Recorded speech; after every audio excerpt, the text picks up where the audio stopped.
Hello friends, તમારા બધાનું સ્વાગત કરું છું મારી યુટ્યુબ ચેનલમાં. અને સૌથી પહેલાં તમને બધાને દિવાળી ફેસ્ટિવલની ખૂબ ખૂબ શુભકામનાઓ. આ દિવાળી પર્વ છે ને એ 5 દિવસ સુધી ચાલતો હોય છે. તો આ ઉત્સવ છે એ ધનતેરસથી શરૂ થઈ જાય છે.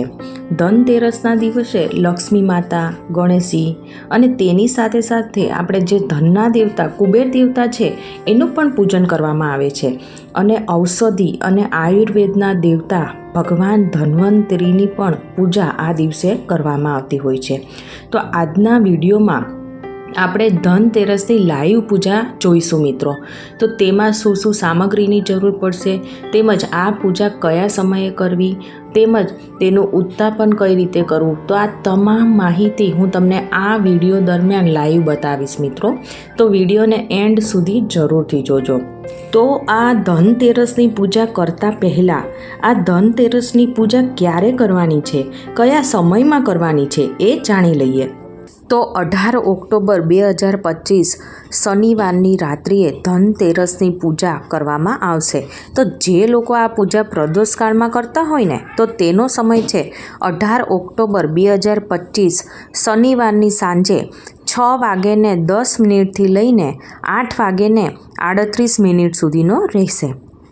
અને જે લોકો સારા ચોઘડિયામાં પૂજા કરતા હોય તો તેના માટે સમય છે 18 ઓક્ટોબર 2025ને શનિવારે સાંજે 6:10 લઈને 7:44 રહેશે. અને રાત્રે 9:17 લઈને મોડી રાત્રે 1:58 રહેશે. પરંતુ સૌથી સારામાં સારો પૂજા કરવાનો સમય છે રાત્રે 9:17 લઈને મોડી રાત્રે 12:25 રહેશે. એ સૌથી ઉત્તમ સમય છે. એટલે કે તમે જે સમયમાં પૂજા કરતા હોય એ સમયમાં કે પછી જે મુહૂર્તમાં પૂજા કરતા હોય તો એ સમયે તમે પૂજા કરી શકો છો. ત્યાર પછી આ પૂજા કરવા માટે કઈ કઈ સામગ્રીની જરૂર પડશે તો તે આપણે જોતા જઈશું અને સાથે સાથે પૂજા પણ કરતા જઈશું, એટલે વિડીયો બહુ લાંબો ના થઈ જાય. તો આ ધનતેરસની પૂજા ઉત્તર દિશામાં કરવામાં આવે છે. તો ઉત્તર દિશામાં પૂજાની સ્થાપના કરવાની, કેમ કે ઉત્તર દિશાને શુભ માનવામાં આવતી હોય છે. એ પછી એ જગ્યાએ આપણે છે ને પૂજા કરતા હોય ને ત્યાં ગૌમૂત્ર અથવા ગંગાજળનો છંટકાવ કરીને આપણા પૂજા સ્થાનને સ્વચ્છ અને શુદ્ધ કરવાનું, કે જેથી કરીને કોઈ નકારાત્મક કે ખરાબ શક્તિ હોય ને, કોઈ વિઘ્ન હોય ને તો તે પણ આપણા પૂજા સ્થાનમાં બાધારૂપ બને નહીં. અને પછી આપણે કોઈ પણ એક બાજોડ કે પાટલો લઈ તેના ઉપર આપણે આ રીતનું જે લક્ષ્મીજીને પ્રિય છે એવું લાલ કલરનું કપડું પાથરી દઈશું. જો મિત્રો અહીંયા. અને હવે આપણે આ રીતના મેં એક લક્ષ્મીનારાયણનો મારી પાસે ફોટો હતો તો એ મેં મૂક્યો છે. અને તો અહીંયા મેં થોડું ડેકોરેટ કર્યું છે, તો તેના માટે અહીંયા થોડા મેં ફૂલ મૂકી દીધેલા છે. જો તમારી પાસે આ રીતના લક્ષ્મીનારાયણનો ફોટો ના હોય તો આપણે ખાલી લક્ષ્મીજીનો ફોટો હોય, તેમની મૂર્તિ હોય, યા ફિર આપણે ચાંદીનો સિક્કો આવે છે લક્ષ્મી માતાનો, એ પણ તમે લઈ શકો છો મિત્રો. અને હવે આપણે ચોખાનો સાથિયો કરીશું. તો આપણે જે ચોખા પૂજામાં લઈએ છીએ ને તે અક્ષત એટલે કે આખા જોવા જોઈએ, તૂટેલા ના હોવા જોઈએ. તો આ રીતે સ્વસ્તિક બનાવી લઈએ, કેમ કે આ છે ને શુભ લાભનું પ્રતીક પણ માનવામાં આવે છે અને આપણા ઘરમાં સુખ સમૃદ્ધિ પણ લાવે છે. તો મેં છે ને અહીંયા જો આ રીતના સ્વસ્તિક બનાવી પણ લીધો છે. તો સૌથી પહેલાં પૂજનીય શ્રી ગણેશજીને આપણે શુદ્ધ જળથી સ્નાન કરાવી સ્વચ્છ કરી અને તેમની આ રીતના જો ચોખા અને ફૂલોનું આસન આપીને પછી હવે આપણે સરસ્વતી દેવીનું આહ્વાન કરીશું. કેમ કે લક્ષ્મીનું પૂજન થાય ને એ પહેલાં સરસ્વતી દેવીનું પૂજન થવું જરૂરી છે. અને એટલા માટે તો ધનતેરસ પહેલાં વાઘ બારસ આવે છે, કે જે વાઘ બારસ ઉપર સરસ્વતી દેવીનું પૂજન થાય છે. કેમ કે જ્યાં મા સરસ્વતીનો વાસ ના હોય ને ત્યાં લક્ષ્મીજીનો વાસ પણ હોતો નથી. એટલે આ રીતે સૌ પ્રથમ આપણે સરસ્વતી માતાની સ્થાપના કરીશું મિત્રો. તો જો અહીંયા છે ને મારી પાસે આ ચાંદીનો સિક્કો છે, તેમાં વચ્ચે છે લક્ષ્મી માતા, આ બાજુ સાઈડમાં સરસ્વતી માતા અને બીજી સાઈડ છે ગણપતિજી છે. તો આ રીતના આપણે તેની સ્થાપના કરીશું મિત્રો. અને તમારી પાસે આ રીતના સિક્કો ના હોય, ફક્ત આપણે સરસ્વતી માતાની મૂર્તિ હોય તો એનું પણ તમે સ્થાપન કરી શકો છો.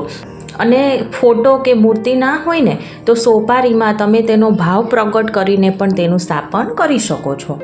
ત્યાર પછી આપણે છે ને કુબેર અને ધન્વંતરીની સ્થાપના કરીશું. તો સૌથી પહેલાં તો ચોખા અને ફૂલોની પાંખડીઓથી તેમનું આસન આ રીતે કરી અને પછી તેને સ્થાપિત કરીશું.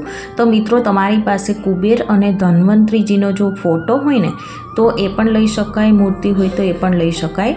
પરંતુ જે કોઈ મૂર્તિ કે ફોટો ના હોય ને તો તેનો આપણે સોપારીમાં ભાવ પ્રગટ કરી અને પછી તેને આપણે સ્થાપન કરી શકીએ છીએ મિત્રો.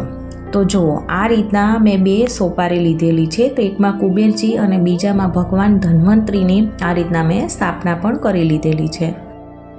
હવે આપણી પાસે જે કંઈ ધનતેરસ ઉપર પૂજા કરીએ, સોના ચાંદીની કોઈ પણ વસ્તુ હોય, સિક્કા હોય, તો એ બધું આપણે અહીંયા લઈ લેશું મિત્રો. જો ત્યાર પછી આપણે જો આ રીતના ફૂલથી બધા ભગવાનને આપણે જે સ્નાન કરાવતા હોય તેવો ભાવ પ્રગટ કરીને આપણે તેના ઉપર જળ છાંટીશું. જુઓ, અને ત્યાર પછી આપણે છે ને આપણા ઉપર પણ જળ છાંટીશું મિત્રો. અને છે ને હવે આપણે પિત્તળનો દીવો લેશું. તમે માર્કેટમાં જશો તો કુબેર દીવો તરીકે પણ તમને મળી જશે. તો તમે અહીંયા ઘીનો દીવો ઊભી વાટ કે પછી આ રીતના ગોળ વાટનો પણ કરી શકો છો. તો બધા ભગવાનનું સ્મરણ કરતાં કરતાં આપણે દીવો છે એ પ્રગટાવી દઈશું. ત્યાર પછી જુઓ મિત્રો, આ રીતના કુબેરજી, ભગવાન ધન્વંતરી, લક્ષ્મી માતા, ગણેશજી, સરસ્વતી માતા, લક્ષ્મી માતા, એમ બધા જને આપણે છે ને વસ્ત્રો પહેરાવીશું. ત્યારબાદ સૌ પ્રથમ આપણે ગણેશજીને કંકુનો ચાંદલો કરીશું અને પછી આપણે લક્ષ્મી નારાયણને ચાંદલો કરી સરસ્વતી માતાને આપણે ચાંદલો કરીશું અને ત્યારબાદ આપણે કુબેરજી અને ધન્વંતરીને પણ ચાંદલો કરીશું.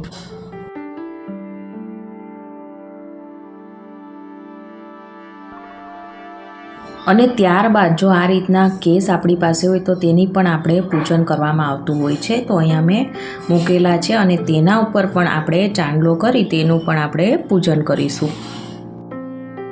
ત્યાર પછી આપણે ફૂલ ચડાવીશું. તો મિત્રો, અહીંયા લક્ષ્મી માતાને કમળનું ફૂલ છે એ ખૂબ જ પસંદ છે. જો તમને માર્કેટમાંથી મળી જાય તો તમારે એ ચડાવવાનું, અથવા તો આ રીતના ગુલાબનું ફૂલ છે યા ફિર આ રીતના યલો કલરનું ફૂલ છે એ પણ તમે ચડાવી શકો છો. ધનતેરસના દિવસે ખાસ કરીને આખા ધાણા માર્કેટમાંથી ખરીદીને લાવો અને એમાંથી થોડા ધાણા આપણે કુબેર દેવતાને સમર્પિત કરીએ. ત્યાર પછી આપણે ભગવાનને ભોગ ધરાવીશું મિત્રો. તો ભોગમાં અહીંયા છે ને મેં ગળ્યું દૂધ બનાવ્યું છે. તમે એની સિવાય ખીર પણ ધરાવી શકો છો. એ સિવાય આપણે છે ને જો સાકર અને અહીંયા છે ને મેં જો કાજુ કતરી પણ ધરાવી છે. અથવા તો તમે જે પણ કંઈ મીઠાઈ કે ગળ્યું બનાવ્યું હોય ને એ પણ તમે ધરાવી શકો છો. અથવા તો તમે ફળ પણ ધરાવી શકો છો. ધન્વંતરી ભગવાન છે ને એ આયુર્વેદના દેવતા છે. તો આયુર્વેદિક તમને જેટલી પણ વસ્તુ મળે ને એટલી, જેવી કે અહીંયા મને જો તુલસી, એલોવેરા, લીમડો વગેરે જેવી વસ્તુઓ જરૂરથી ચડાવો. અને સાથે સાથે જો આપણે કિચનમાં જેટલા પણ ખડા મસાલાઓ છે ને એ બધા જરૂરથી સમર્પિત કરો. આ બધી આયુર્વેદિક વસ્તુઓ કે જેવી કે અહીંયા જો મારી પાસે ઇલાયચી, હળદરના 2 ગાંઠિયા લીધેલા છે, જાયફળ, તજ, લવિંગ, તમાલપત્ર છે, આ બધી વસ્તુને આપણે સમર્પિત કરીએ. ત્યાર પછી બધા ભગવાનને આપણે જળ સમર્પિત કરીશું. જળનો ભોગ લગાવીશું બધા ભગવાનને.